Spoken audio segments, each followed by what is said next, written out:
Welcome to DC Defined, the podcast where we explain politics to the public. In this episode, we will break down a government shutdown. Yes, a government shutdown does sound like something in a dramatic sequel to the thriller Independence Day.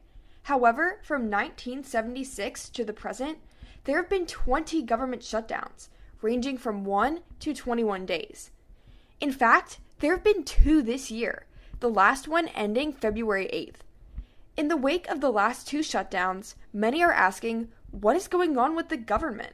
What does this mean?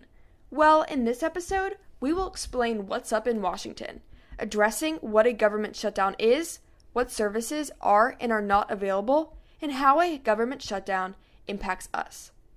So let's get started. What is a government shutdown? A government shutdown occurs when the House of Representatives, the Senate, and the President cannot come to an agreement on the budget for the next fiscal year, which begins on October 1st. Since there are technically no funds appropriated to the different offices of government, the government shuts down unless Congress passes what is called a continuing resolution to fund the government until a certain date. If Congress and the President cannot compromise by this date, they may pass another continuing resolution to keep the government from shutting down. For example, the continuing resolution that ended the government shutdown in January expired February 8th. Since Congress did not pass a new budget or a new continuing resolution, the government shut down again from 12:01 a.m. February 9th until later that morning when President Trump signed off on Congress's new budget deal.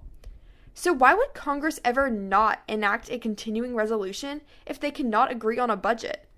The most common reason is one political party wants to pressure the other party to increase or decrease funding towards a certain program. It's like one party is the parent and the other party is a child who will not eat broccoli. Just as the parent might say, "No dessert until you eat your broccoli," one party might say, "The government shutdown will not end until you compromise or concede." Now that we have addressed the basics of a government shutdown, let's discuss what services are and are not available during a shutdown.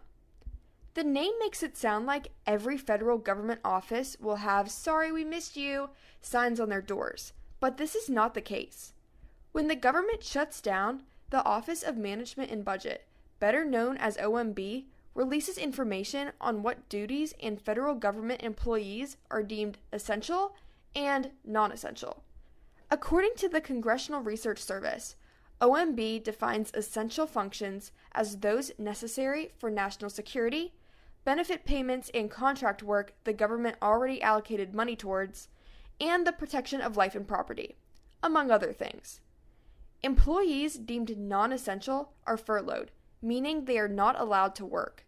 They will not receive pay during the shutdown, but usually receive compensation afterward.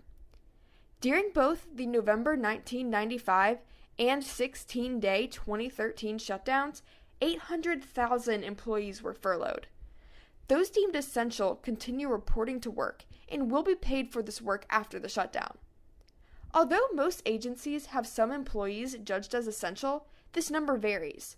For example, 3% of NASA employees are considered essential, but the U.S. Postal Service has remained fully staffed on past occasions, according to finance professors at the Kellogg School of Management and NYU.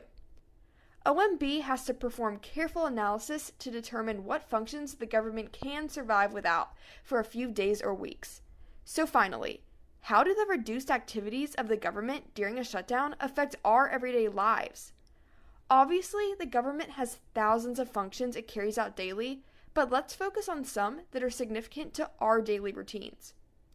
First of all, we will still be able to catch our trains or flights, as Amtrak usually has enough money from ticket sales to remain open, and air traffic controllers and members of the TSA still report to work. Another concern is the financial impact. Citizens continue to receive money from Social Security and still have to pay taxes. Most banking functions continue, but the IRS helpline is closed. In terms of safety and security, all active military and federal emergency response units continue operations, but some public health operations come to a halt, including flu monitoring, according to the Congressional Research Service and the Executive Office of the President.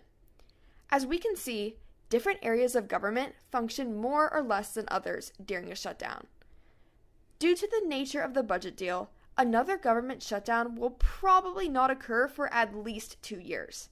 But if someone asks you about the most recent shutdowns or another happens in the future, I hope you now understand what happens during a government shutdown and that how much it affects you largely depends on your own individual circumstances. Thanks for listening to DC Defined, the podcast where we explain politics to the public.